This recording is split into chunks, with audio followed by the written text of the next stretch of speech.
Yo,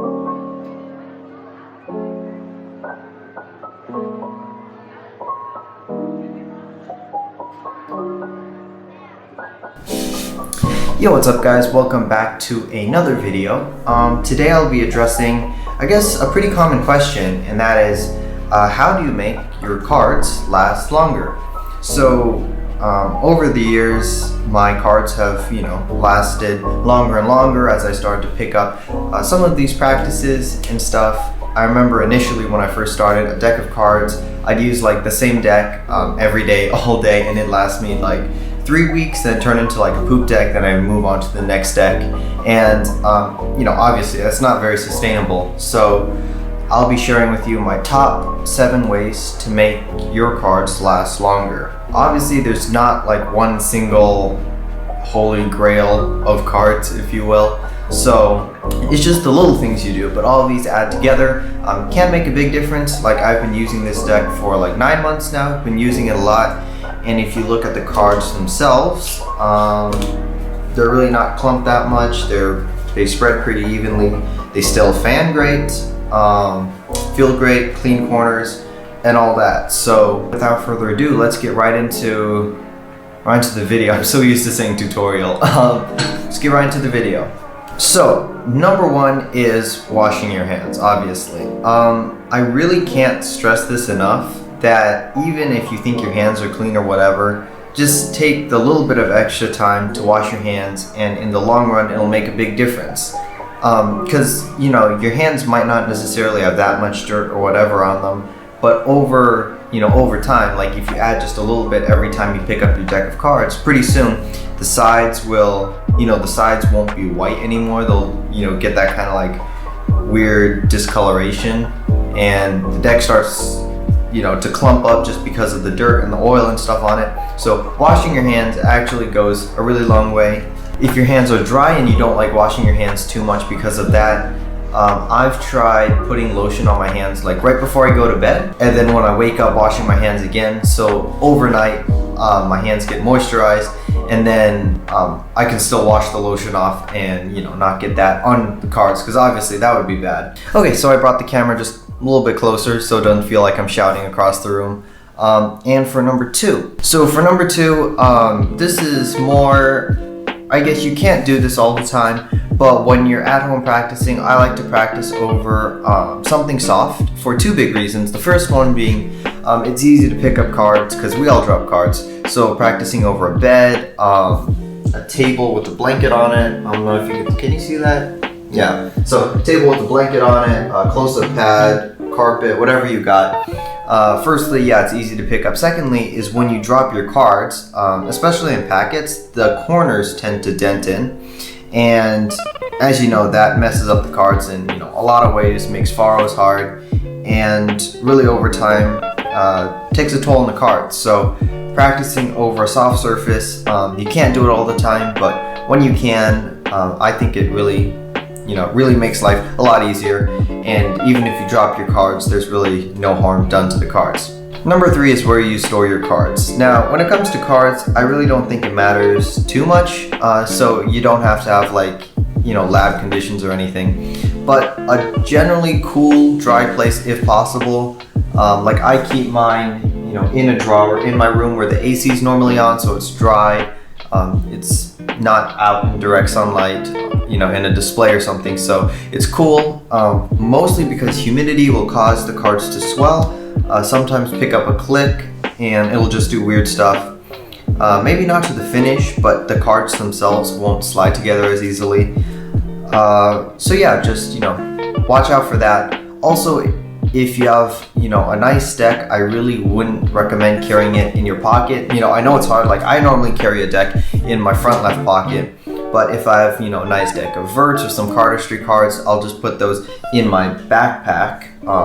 And yeah, it's really just a lot better for the cards. So can't always do that, but if you want to get the maximum out of your cards, I'd recommend it. So number 4 is this thing. So this is a card clip. I only have one. Some people have collections, but most of what the card clip does is it just keeps the cards nice and compressed, keeps them flat, helps keep a click out of the deck, and helps straighten the stock and all that. Let's see if I can get one on my cards here really quick. Ooh, so the card clip just goes on the tuck case. Just goes on the card case. I'm not putting it on this because I got this little plastic protector on my tuck case, and the card clip doesn't really fit around it. But if you look, there's a bit of an angle. There's a bit of an angle to the card clip, and that's just to press down on the cards, keep them flat. It really doesn't help with the tuck case much, because if you put this around a tuck case, it kind of wears on the tuck case and all that. But the cards themselves will be compressed.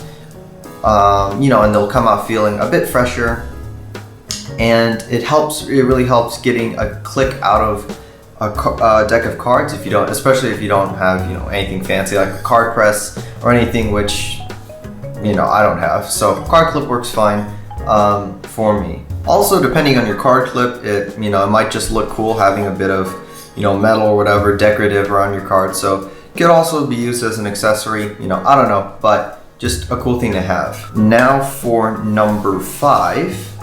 Number 5 is fanning powder. So it's maybe a last resort, at least for me, because I like the feel of the cards without fanning powder. But this fanning powder is actually pretty good. I used to have a different bottle of it, and that stuff, it really, the cards didn't slide as smoothly. Let me just put it that way.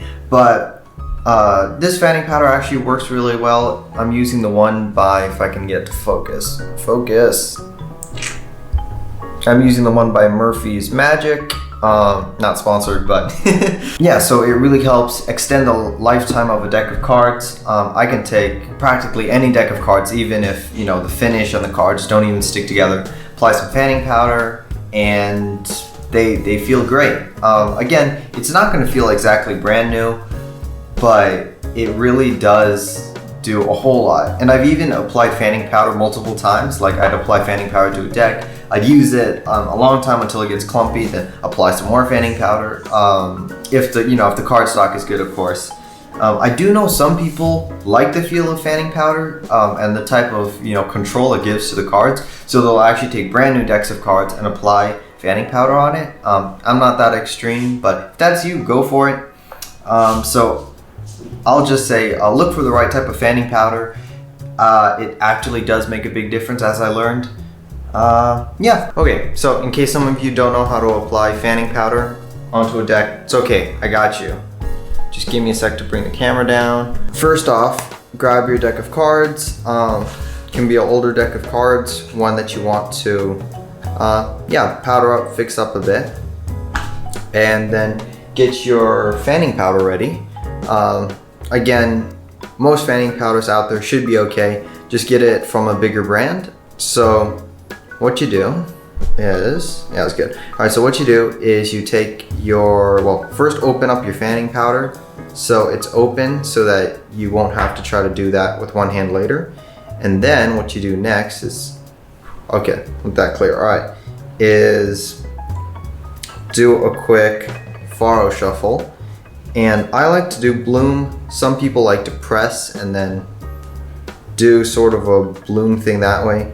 But the main thing that you need to do is you need to get the cards spread out like that-ish. Okay, and then put half the deck down. Just take the other half. Sorry, that was a horrible bloom. Take the other half, take the fanning powder, and just apply a little bit. Now, keep in mind, you don't need much. You just need a little bit of fanning powder. Just a little bit. So, don't know if you can see that. Focus. So about that much is about how much you need. You can have a bit more. If you have a bit more, it's okay. It'll come off at the end.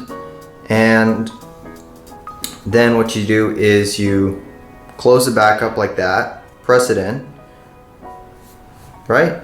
And then you do that, and then you faro both sides of the deck again, so they're farrowed. And now you just push it together like that. And then there should be a little bit of fanning powder that comes out the edges, and you just rub that into the edges. All right, yeah, a little bit dropped there. You just rub that into the edges. Try not to inhale it, it's not good for you. Shouldn't have to say that, but hey, just in case. I rub it into the edges. So now technically every card should have fanning powder on both sides of it. So now count through all the cards one by one. And once you're done with that, faro, shuffle it again. And this time, do this closer, whatever you call it, waterfall. What do you call this? Just do this thing, right? And then faro it and count through the cards just a few times just to make sure it's evenly spread. You can even do that thing sideways like this, whichever way you want. And then when you're done with that, spring just to get rid of all the extra fanning powder. So do that a few times, and when you're done, the card should be nice and even again. Number 6 is kind of a one-off thing. Doesn't really apply everywhere, but where I'm at, it's really humid. It's hot and humid. That's just the climate. So I found out that an AC unit actually, works wonders for a deck of cards. So like, if I go outside and use a deck, it could be clumping. If I use it in here, after a while, the cards will actually start spreading really evenly again. So it's just, again, it's just this whole temperature, humidity thing. So, deck clumps a bit, it might just be where you're at. AC helps a lot. Again, I feel like it doesn't apply in a lot of places, but in case it does apply to you, and in case you haven't noticed, AC helps a lot. Just thought I might throw that out there. And for number 7, again, it's just something I do, but I found out that it really helps me a lot, and that is separating the cards that I use for cardistry and the cards I use for Magic. Because I've seen a meme, and it's like, you can use a deck of cards for 10 years and have it look pristine, then like a layman shuffles it once and there's just this stack of like,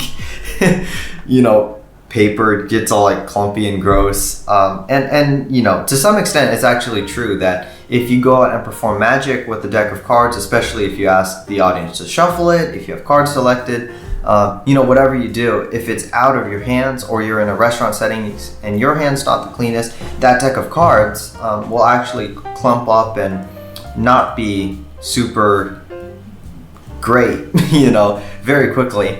And also for Magic, that actually might be fine.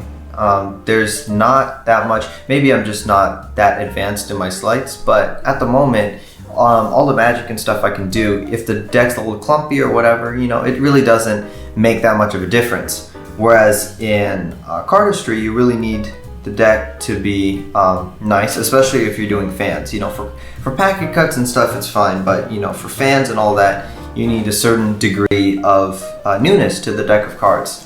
So separating those two really helps me out. Kind of how I do it is take a deck of cards. I start off just using it to practice, using it to film videos, B-roll, cardistry, doing all that. And then when the deck of card, inevitably clumps up, maybe after a few months, and after that, and after I've, broken it in and I've kind of used it, then I will kind of phase it out and start using it for more Magic, more, taking it outside, doing whatever I'm doing outside and stuff like that. So again, you don't have to do that, but that's what I found helpful. And it's also helped me keep things a bit more interesting, if you will. So like in, the cards that I use for cardistry, they're not always, but every now and then there'll be a new deck that comes in and it feels interesting, feels fun. And then there'll be a quote unquote new deck going into what I use for Magic. And then that, adds a new element. It's just fun mainly, but it really does help cards last longer. So in the end, nothing lasts forever, and that's just a fact. And cards especially are prone to, deteriorating, because if you think about it, they're just pieces of paper stacked together that are very delicately finished and made to work nicely. and yeah, there's a very high level of consistency and stuff. It's pretty cool, but also, you know, if you use it a lot, you know, it's bound to wear out eventually. And I guess, not to get philosophical about it, but I guess that's just normal. And yeah. Alright, hope you enjoyed that video. Hope you found those tips helpful. Tell me down in the comments below if there's anything else that you do that I didn't mention. Feel free to subscribe, you know, if you want. It'd mean a lot. And stay tuned, and I'll see you guys in the next video. Peace.